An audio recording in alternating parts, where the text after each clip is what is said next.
ఈరోజు సినిమాని ఇంత బాగా ఆదరిస్తున్న మీ అందరికీ, సినిమాని చూసి స్వచ్ఛందంగా ఇలాంటి ఒక మంచి సినిమాని ప్రోత్సహించాలని పెద్ద మనసుతో ఇచ్చేసిన మీ అందరికీ ఎన్నిసార్లు థ్యాంక్స్ చెప్పినా తక్కువేనండి. సినిమాని ఇంకా మొత్తం ఫ్యామిలీ అందరూ కలిపి చాలా చాలా హ్యాపీగా చూడండి. మీకు ఎంటర్టైన్మెంట్ కానీ ఎమోషన్స్ కానీ అన్నీ చాలా ప్రామిసింగ్గా సిన్సియర్గా ప్రయత్నించామండి. Thank you very much sir. Thank you. Voice modulation చాలా బాగుంది, చాలా స్పష్టంగా తెలుగు చాలా స్పష్టంగా మాట్లాడుతున్నాడు, తప్పులేక మాట్లాడుతున్నాడు. అంటే డైలాగ్ మాడ్యులేషన్స్ బాగుంది, డైలాగ్ డెలివరీ బాగుంది, ఒక పంచ్ టైమింగ్ బాగుంది, అంతా బాగుంది. సో ఆ విధంగా అన్నయ్యని క్రాస్ చేస్తాను. నువ్వు ఇది బన్నీ అంటే నేను తలా చెప్పుకుంటాను. ప్రస్తుతం అందరం ఒప్పేసుకుందాం. సో సినిమా చూస్తున్నంతసేపు ఎంగేజ్ అవుతూనే ఉంది. అంటే చాలాసార్లు సెకండ్ హాఫ్లో నెగిటివ్ క్యారెక్టర్స్ వస్తాయి, ఆ నెగిటివ్ క్యారెక్టర్స్ని హీరో ఎలా డీల్ చేస్తాడు, ఇలా టెన్షన్గా ఉంటుంది. కానీ బుజ్జి చేసిన ఇందులో కొత్త విషయం అంటే, ఈ సినిమాలో నాకు కొత్తగా అనిపించిందంటే సెకండ్ హాఫ్లో అన్ని పాజిటివ్ క్యారెక్టర్సే, అన్ని మంచి క్యారెక్టర్లే. ఆ మంచి క్యారెక్టర్ని హీరో ఎలా డీల్ చేస్తాడంటే, ఇప్పుడు వాళ్ళు ఏం చేసినా సరే వాళ్ళు మంచిగానే ఫీల్ అవుతుంటారు. బుజ్జి డైలాగ్ కూడా ఉంది, ఇంత మంచి వాళ్ళు ఈ మంచి వాళ్ళందరూ కలిసి సంఘం పెట్టినట్టుంది ఏదో అంటారు. ఇంకా బుజ్జి నాకు ఎప్పటి నుంచో తెలుసు. ఇక్కడ ఈ సినిమా గురించి మాట్లాడుతాను చెప్పడం కదా అని, చాలా ప్రామిసింగ్ రైటర్. అంటే ఇలా పోల్చకూడదు కానీ ఇలాగ త్రివిక్రమ్ ఆల్రెడీ అంత ముందు లైన్లో ఉన్నారు కాబట్టి చెప్తున్నాను. త్రివిక్రమ్ తర్వాత అంత అద్భుతంగా అంత ప్రామిసింగ్గా డైలాగ్స్ రాసేది పరశురామ్. యాక్టర్స్ ఎంత ఉన్న స్టార్ ఎంత ఉన్న సినిమా అనేది డైరెక్టర్స్ మీడియం. సో నాకు ఇంత మంచి సినిమా ఇచ్చారు అంటే కేవలం అది మా డైరెక్టర్కే క్రెడిట్ అండి. So I like to thank Bujji garu once again for giving me such an opportunity. And ప్రజలందరికీ ఇంత సక్సెస్ చేసినందుకు, అండ్ ఇండస్ట్రీ ప్రముఖులు దాసరి గారు, Vinayak garu, Sukumar garu, Nandini Reddy, everybody for coming and ఒక మంచి మాట చెప్పి ఒక మంచి సినిమాని ప్రోత్సహిస్తున్నందుకు I like to thank all of them once again అండి. Thank you very much. ఈ సినిమా శ్రీరస్తు శుభమస్తు అనే టైటిల్ ఒక ఫ్యామిలీ పోస్టర్స్ ఇవన్నీ చూసి యూత్ అందరూ అనుకుంటున్నారు ఇది ఒక సెంటిమెంట్ సినిమా, ఏమన్నా కష్టాలు కన్నీళ్ళు ఉంటాయి ఇలా ఏదో అనుకుంటున్నారు. కానీ ఈ సినిమాలో మొత్తం నవ్వులు. ఇది ఒక ఫెంటాస్టిక్ ఎంటర్టైనర్. ఇది అద్భుతంగా 2 గంటల సేపు హ్యాపీగా నవ్వుకునే సినిమా. ఇది యూత్కి బాగా నచ్చే సినిమా. లాస్ట్ ప్రకాష్ రాజ్తో ఆ క్లైమాక్స్ మాత్రం మంచి చాలా మంచి డైలాగ్స్తో, ఇందాక సుక్కు చెప్పినట్టు ఒక త్రివిక్రమ్ గారు కన్విన్స్ చేసే కైండ్ ఆఫ్ డైలాగ్స్తో చాలా గొప్పగా చేయించాడు బుజ్జి పరశురామ్. దీంట్లో ముఖ్యంగా మాట్లాడాల్సింది శిరీష్.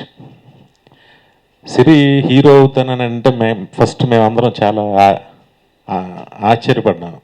ఎందుకంటే నేను శిరీష్ని పెద్ద బిజినెస్ మ్యాన్ అవుతాడు అనుకునేవాడిని. నేను ఎప్పుడు చిన్నప్పటి నుంచి కూడా అనుకునేవాడిని. సడన్గా టర్న్ అయ్యాడు. ముందు 2 సినిమాలు ఎలా ఉన్నా ఈ సినిమాలో ఒక ఫుల్ ప్లెడ్జ్డ్గా, అంటే ఒక దాసనారాయణరావు గారు ఇంప్రెస్ అయ్యే లెవెల్కి పెర్ఫామ్ చేశాడు తను. అది నిజంగా శిరీష్కి నేను ఫీల్ అవుతున్నాను. నువ్వు ఇండస్ట్రీలో నువ్వు అచీవ్ చేసావు వచ్చినందుకు. ఎందుకంటే నాతో ఆయన పర్సనల్గా ఇందాక అంటున్నారు చాలా బాగా చేశాడు అని చెప్పి ఆయన మెచ్చుకుంటాం అనేది మామూలు విషయం కాదు. ఇంకొక విషయం ఏంటంటే, ప్రకాష్ రాజ్ లాంటి ఒక నటుడు తన ముందు నుంచుని ఒక ఆర్టిస్ట్ డైలాగ్ చెప్పాలి అని అంటే తెలియని ఒక టెన్షన్ ఉంటుంది వాళ్ళకి. నేను అది చాలా సినిమాల్లో చాలా హీరోలతో నేను కనిపెట్టేది. కానీ ప్రకాష్ రాజ్ ముందు నుంచుని తన డైలాగ్ తన పెర్ఫార్మెన్స్ ఫెంటాస్టిక్గా చేశాడు శిరీష్. అసలు ఎక్కడ ఫంక్ అవడం కానీ ఏమీ లేకుండా కాన్ఫిడెంట్గా చేశాడు. నెక్స్ట్ ఎక్కడ నేను బన్నీ తమ్ముడిని, నేను డ్యాన్స్లు వేస్తా, నేను చిరంజీవి గారి మేనల్లుండి నేను ఫైట్స్ చేస్తా, ఈ గొడవ అసలు లేదు అతనికి. నా కథ ఏదో నాది, ఆ కథకి ఏం కావాలో అది చేద్దాం. అలాగే ఎవరన్నా వెళ్ళి కథలు చెప్తున్నా సరే నేను చేయలేనని నాకు వద్దు అని చెప్పి పంపించేస్తున్నాడు. చాలా మంచి విషయం అది. సింపుల్గా ఒక పక్కింటి కుర్రోళ్ళలా చేయాలి అని అనుకోవడం చాలా మంచి. అలాంటి కథలకి ఆ స్లాట్ ఎగిరిపోయింది అసలు. ఎవరో ప్రతి వాళ్ళు వచ్చేసి కొడితే 10 మంది లేచిపోవటం ఇవే వచ్చేస్తున్నాయి ప్రతిదీ. మంచి చిన్న ఒక మంచి ఫ్యామిలీ, చిన్న లవ్, టీజింగ్, కామెడీ, ఒక ఆ స్లాట్ మళ్ళీ దాన్ని శిరీష్ సొంతంగా ఇష్టపడుతున్నాడు, అందుకు అభినందిస్తున్నాను నేను. చాలా పెద్ద హిట్ చేశారు ఈ సినిమాని, ఇంకా పెద్ద హిట్ అవ్వాలని నేను మనస్ఫూర్తిగా కోరుకుంటూ అరవింద్ గారికి, ఈ సినిమా కోసం కష్టపడ్డ అందరికీ, బన్నీ వాస్కి అందరికీ నా విషెస్ చెప్తున్నాను. ముఖ్యంగా బుజ్జికి ఫెంటాస్టిక్గా రాశాడు, ఫెంటాస్టిక్గా తీసాడు. నీ నుంచి ఇంకా పెద్ద సినిమా ఒకటి ఎక్స్పెక్ట్ చేస్తున్నాను. డెఫినెట్గా అది వస్తుందని నేను మనస్ఫూర్తిగా కోరుకుంటున్నా, ఆశిస్తున్నా. నేను పిక్చర్ చూసిన వెంటనే అరవింద్కి ఫోన్ చేసి కెమెరా ఎవరన్నా పంపించండి, నేను I want to compliment the film అంటే వెంటనే శిరీష్ సార్ మంచి అకేషన్ అవుతుంది, ఎక్కడ రేపు పెట్టుకుందాం, అందరూ ప్రశ్న తెస్తారు అన్నాడు. రియల్లీ ఇది వాళ్ళ ప్రెస్ మీట్ కాదు, నా ప్రెస్ మీట్. నాకు హ్యాపీయెస్ట్ పార్ట్ ఏంటంటే ఈ సినిమా గురించి మాట్లాడడానికి గీత ఆర్ట్స్ సంస్థ నా చేతుల మీద ప్రారంభమైంది. నేను దర్శకుడిగా ప్రారంభించాను, బండ్రోత్ భార్య. ఈ సంస్థ ఇప్పటికీ 45 years ఈ వాటికి. అంటే 45 yearsగా ఒక మెయిన్ స్ట్రీమ్లో సక్సెస్ఫుల్ పిక్చర్స్ తీస్తూ ఒక సంస్థ ఉండడం చాలా రేర్. మన పెద్ద సంస్థలు విజయ సంస్థ, ఏవిఎం సంస్థ, ఇలా ఒక సురేష్ సంస్థ, ఇలా కొన్ని సంస్థలు మనం చెప్పుకుంటూ వెళుతాం. అలాంటి సంస్థలో శిరీష్ వాడు హీరోగా అయితే అంతకుముందు వాడు చేసిన సినిమాలు నేను చూడలేదు. మీకు తెలియాల్సిన విషయం ఏంటంటే బన్నీకి బొట్టు పెట్టి ఫస్ట్ వేషం వేయించింది నేనే. అది నా చిన్నప్పటి వేషం. మాయాబజార్ సినిమాలో ఘటోద్గజుడు ఓ డైలాగ్ కూడా ఉంటుంది, బరానా బాబారావా భస్ అంటే మాయ వచ్చేస్తాడు. వాడు బొద్దుగా ముద్దుగా ఉండేవాడు. రామలింగయ్య గారికి చాలా ఇష్టం. అసలు వీడిని యాక్టర్ చేయాలని, ఆ బన్నీ మీద ఇంకొకళ్ళు అవ్వాలని లేదు ఆయనకి. అంటే వీడి చాలా యాక్టివ్గా సరదాగా చేయాలని ఉండేది. అది ఆయన వెంటబెట్టుకుని వచ్చేవాడు. ఆ షూటింగ్ జరిగిన నైట్స్. అలా నాకు చాలా ఆనందం వేసింది. అంటే ఒక రకంగా నా చేతితో స్టార్ట్ అయిన వాళ్ళు అందరూ ఎక్కడో ఉంటున్నారు.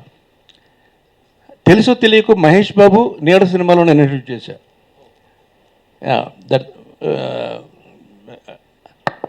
సో నాకు ఎంత ఆనందం వేసిందంటే ఈ సినిమా చూసిన తర్వాత అందరికంటే నేను ఎక్కువ ఆనందపడ్డాను. ఓ పక్కనే గీతా సంస్థ, ఓ పక్కనే శిరీష్. ముందు వ్యక్తిగా నాకు వాడి దగ్గర చాలా మంచి డిసిప్లిన్ ఉంది. అది చిరంజీవి గారి ఫుడ్ స్టెప్స్ కానివ్వండి, అరవింద్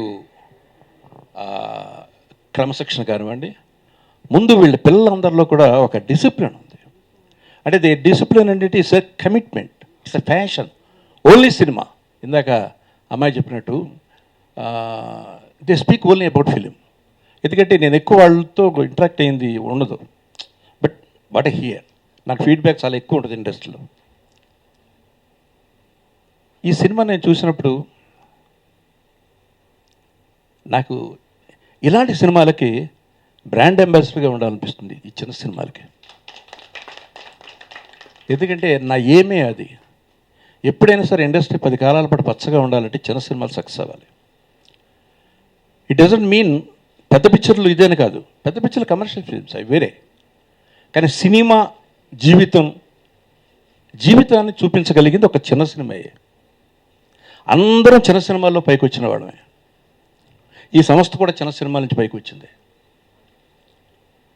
అందులో ఈ మధ్య గత 5-6 ఏళ్లలో నిజంగా చాలా అసహ్యం ఏర్పడింది సినిమాల మీద. రోత పుట్టింది.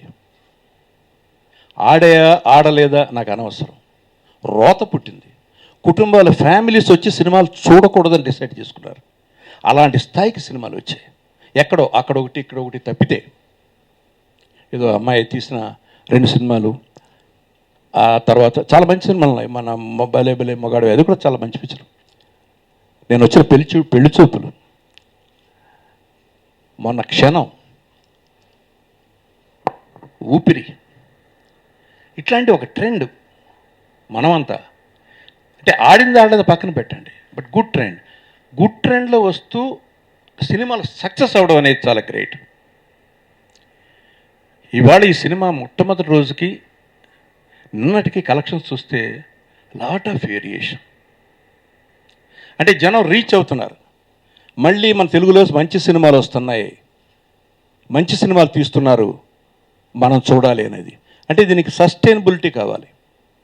1 వారం 2 వారాలు సినిమా నిలబెట్టగలిగితే సక్సెస్ రేంజ్కి ఏమి తక్కువ ఉండదు. నాకు ఈ సినిమా చూసిన తర్వాత ఫస్ట్ అప్రిషియేట్ చేయాలనుకున్నది నేను డైరెక్టర్ని, పరశురామ్. నిజంగా సినిమా చూస్తున్నంతసేపు నా సినిమా నేను చూసుకుంటున్నానేమో అనిపించింది నాకు. ఎంత బాగా డైలాగ్ రాశాడు. ఒక్క వేస్ట్ డైలాగ్ అనేది లేదు, not even single waste dialogue. ఒక్క వేస్ట్ సీన్ లేదు. అంటే అంత పెర్ఫెక్ట్గా ట్యూన్ చేసుకుని ఎడిట్ చేశాడు. క్యారెక్టరైజేషన్స్ ఫస్ట్ సీన్లో ఏ క్యారెక్టరైజేషన్ పట్టుకున్నాడో టిల్ ద లాస్ట్ క్యారెక్టరైజేషన్ ప్రతి క్యారెక్టర్కి అలాగే ఉంది. అది చాలా కష్టం. మధ్యలో ఇలా అప్ అండ్ డౌన్స్ పెడతా ఉంటాయి క్యారెక్టర్స్. ముఖ్యంగా శిరీష్ క్యారెక్టరైజేషను, అతను తీసుకున్న మోల్డ్, ఫస్ట్ వాడు బైనాకులర్స్లో చూస్తూ ఆ అమ్మాయి వాటర్ డ్రాప్ పడ్డ గ్రాస్ నోట్లో పెట్టుకుంటే, రాజుగారు ఇక్కడ ఏమైనా వాటర్ ప్రాబ్లమా అని అడుగుతాడు. అంటే ఎంత క్యారెక్టర్ని ఎంత బాగా అనలైజ్ చేశాడు అనిపించింది. అది అలాగే పట్టుకుని వెళ్ళి టిల్ ద లాస్ట్. అంటే నేను పట్టుకుంటే విడిచిపెట్టకూడదు, ఏమైనా కానీ ఎత్తు వేస్తానా మరోటేస్తానా అనవసరం. ఐ లవ్డ్ హెర్, ఆమె నాకు దక్కాలి. ఒక అమ్మాయి దక్కడం కోసం చేసిన ప్రయత్నం ఒకటైతే అది మామూలు లవ్ స్టోరీ, చాలా లవ్ స్టోరీస్లో ఉంటాయి. బట్ దీంట్లో ఉన్న సబ్జెక్ట్ కంటెంట్ వాల్యూ గ్రేట్. ఇవాళ ఆ సినిమా చూసిన ప్రతి కుర్రాడు, ప్రతి అమ్మాయి, మనం పెళ్లి చేసుకుని సుఖంగా ఉండాలంటే ప్రేమించడం తప్పు కాదు, ప్రేమిద్దాం, కానీ let's take the consent of the parents. అంటే ప్రేమలో సక్సెస్ అవ్వడం కాదు, పేరెంట్స్ని ఒప్పించి సక్సెస్ అవ్వడం అనేది గ్రేట్. ఇది ఇవాళ యూత్కి కావాల్సింది. ఇవాళ నిజంగా మన సినిమాలు చూసి, లేకపోతే మరొక సోషల్ మీడియాలో వచ్చేవి చూసి యూత్ చాలా పాడైపోయిన అకేషన్స్ ఉన్నాయి. What is that we are passing to the people? ఏ మెసేజ్ని మనం పాస్ చేస్తున్నాం? కంటెంట్ ఓరియంటేషన్ తోటి ఇవాళ సినిమాలు తీయాలి అనేది మర్చిపోయారు.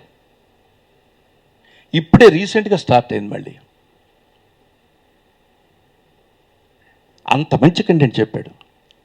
నిజంగా వాడు అంత కష్టపడాల్సిన అవసరం లేదు పెళ్లి చేసుకోవాలనుకుంటే. నేను పలానా వాడు కొడుకుంటే 2 రీల్లో అయిపోయింది మ్యారేజ్. ఫాదర్ చెప్పాడు, రే కేవలం నేను ప్రేమిస్తాను నీ డబ్బు చూసిరా, అంతేగాని నిన్ను చూసి కాదు అని. But he proved it till the end.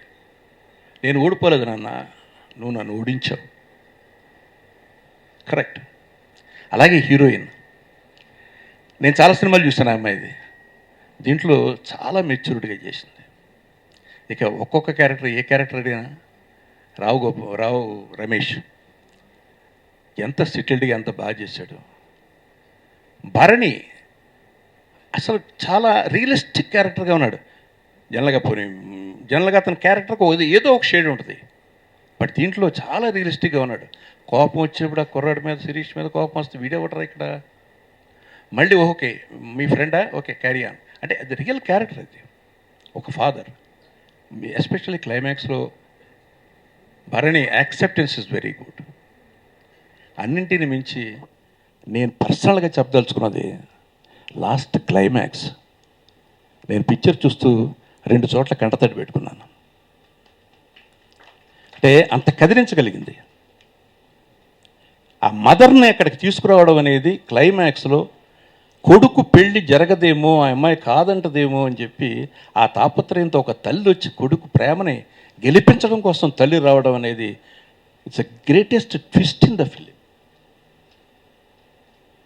So with all these, ఈ సినిమా నిజంగా ఇలాంటి సినిమాలు అవసరం. ఈ సినిమాని జనం ఆదరిస్తున్నారు. అంటే జనాన్ని ఎప్పుడు తప్పుపడడానికి లేదు. మంచి సినిమా ఎవరు తీసినా సరే ఆదరిస్తున్నారు. అందులో గీతా బ్యానర్ మీద ఈ సినిమా రావడం, అల్లు అరవింద్ ఇప్పుడు ఎక్కువ కమర్షియల్ సినిమాలు తీయాలనుకుంటూ ఉంటాడు. అరవింద్ మైండ్ మీ అందరికంటే నాకు బాగా తెలుసు.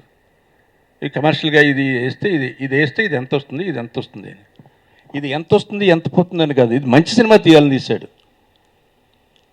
సో అంటే మరి అరవింద్ని ఒప్పుకోవడానికి వెనక బహుశా వీళ్ళిద్దరే ఉండి ఉంటారు. సో అరవింద్ని మనస్ఫూర్తిగా అభినందిస్తూ I once again congratulate this team. Music ఒకటి, ముఖ్యంగా పాటలు 3 ఉన్నాయి. సెకండ్ హాఫ్లో ఉన్న 2 పాటలు ఆ మ్యారేజ్ సంగీతంలో song excellent. So in all aspects ఇవాళ ఇదొక మంచి సినిమా. ఐ థింక్ ఇవాళ రిజల్ట్స్ కంటే రిజల్ట్స్ ఫర్దర్గా ఇంకా ఎక్కువ ఉంటాయని ఉండాలని ఆశిస్తూ, ఇలాంటి సక్సెస్ అయితేనే మంచి సినిమాలు వస్తాయని నేను అనుకుంటూ సెలవు తీసుకున్నాను. Thank you very much.